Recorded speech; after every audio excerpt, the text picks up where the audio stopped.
Okay, UK car buying public, yes you've got us a bit confused because one of these cars is a sleek French style icon from the land of Brigitte Bardot, Coco Chanel and Paris Fashion Week, and the other is from Luton, which is basically famous for having a slightly rubbish airport.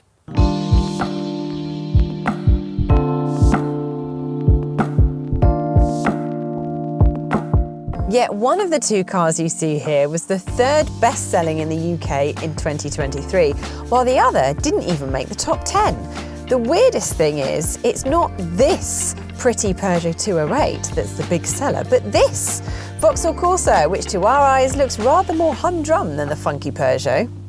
And while we're at it, we were telling a bit of a porky when we said this car was from Luton, because while that's where the UK brand HQ is, everywhere else it's known as an Opel Corsa, and it was built in Spain.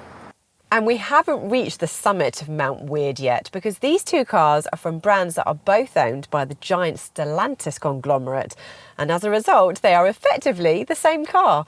They feature basically the same engines, same gearboxes and the same basic structure. In fact, look at the shape of the windows, the doors, the roof lines, even the bonnets, and you can see the similarities between these two cars. These cars also feature a 1.2 litre 3-cylinder petrol engine. In this Peugeot, we've got a turbocharger and 100 brake horsepower, whereas in the Corsa, no turbocharger and a meagre 75 horsepower, although both engines are available in both cars, as are a 130 horsepower engine and a fully electric powertrain. So why are you not buying more Corsas than 208s? There must be a good reason. Maybe we'll find out in here. Well, one reason could be price, because at brand new, generally the Peugeot is about £2,000 more expensive than the Vauxhall, depending on trim level, and that trend continues on the used market. And of course, there are plenty of 208s and Corsas available to buy on the Motorpoint website, and every other kind of super mini you can think of, as well as hybrids to hot hatches, sports cars to SUVs, and maybe a few MPVs in there as well if you look hard enough. And while I've got your attention, why not subscribe to the Motorpoint YouTube channel and click on the bell icon so that you catch all of our latest videos. It's also worth noting that both cars have received a mild facelift recently, with the 208 getting a redesigned corporate badge and the Corsa getting the visor grille treatment that most of the Vauxhall range wears these days, which in our eyes at least makes it more distinctive and closes the visual gap to the Peugeot in the style stakes. Back to our particular test cars, and we've stepped into the Peugeot, and it is easy to see where that extra money has been spent.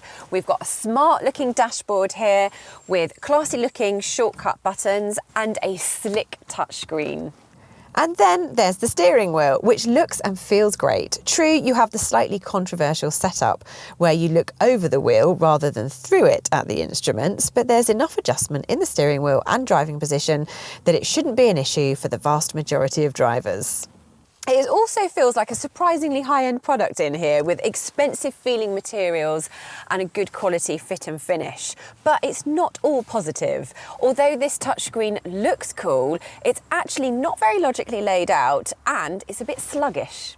Plus, the majority of the climate controls have to be accessed via the touchscreen, which can be a fiddly process. In the Vauxhall, well, it just isn't quite as swish. We've got the same basic ingredients, but the recipe just isn't quite as convincing. The fit and finish isn't as good quality, and well, just overall, it just doesn't hang together quite as impressively as the Peugeot. At least the climate controls are physical dials, which is a definite plus point over the 208, but it's not enough for us to prefer the Vauxhall's driving environment overall. The Peugeot is simply a nicer place to spend time. And the back seats, well, they're comfortable, but they're not exactly blessed with oodles of space. If you want back seats that have a lot of space, plenty enough for adults, then a Honda Jazz is a good option. The other downside with this car is that the windows are quite small, and so it feels quite dark in here, and the door opening is quite narrow, so it's not so easy to get in and out, which is also a problem suffered by the Peugeot 208.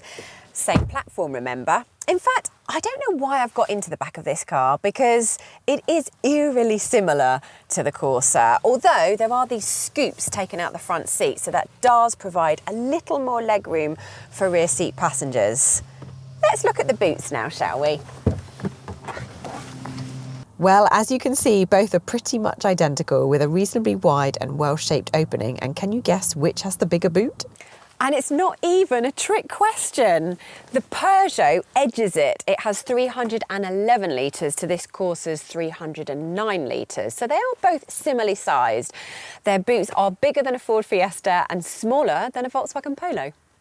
Moving from the boot to the bonnet, if you spec these cars with the same 100 horsepower engine and 6-speed manual gearbox, they don't actually perform identically.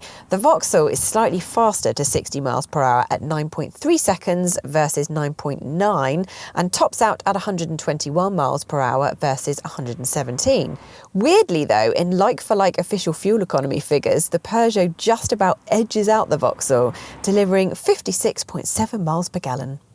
Both cars are reasonably agile, but neither is going to be as fun to drive on a twisty country road as a Ford Fiesta or perhaps even a Renault Clio. It's the Peugeot, however, that is the most comfortable over lumps and bumps, and this steering wheel does give it a little bit of a sporty feel. That said, it's the Corsa that is a bit more of a precise drive and has a slightly firmer suspension setup, which is my personal preference. There's plenty of performance on offer in these 100 horsepower versions of both cars too, enough for the odd country road overtake or to make long motorway drives effortless. Of course, the Corsa is not quite as rapid without the turbocharger, and the Peugeot feels more rapid than you would expect from its 100 horsepower 3-cylinder engine, so much so that you'd actually start to wonder why you would want the 130 horsepower one. What you do notice on the road, whichever car you're in, is the lightness of control weights on both the cars. Both have pleasingly light clutches, gear changes and steering actions, which makes them a doddle to manoeuvre around town or in traffic. With less power and only 5 gears to play with, the Corsa is noticeably less lively.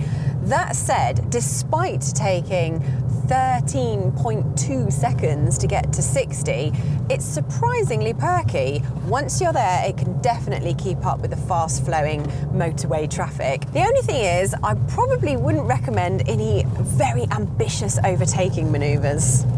Aside from the obvious difference in performance of these two specific cars, there's marginally less body lean in the Corsa, courtesy of a slightly firmer feeling suspension setup. In the end, neither the Peugeot nor the Vauxhall excel in any of these areas. Driving excitement? Definitely not. Fuel efficiency, comfort, interior space.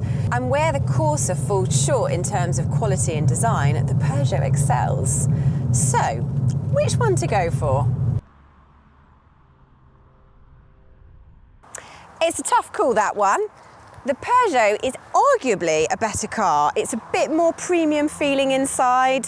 It is a little bit better quality and it's a more comfortable ride, which some may prefer.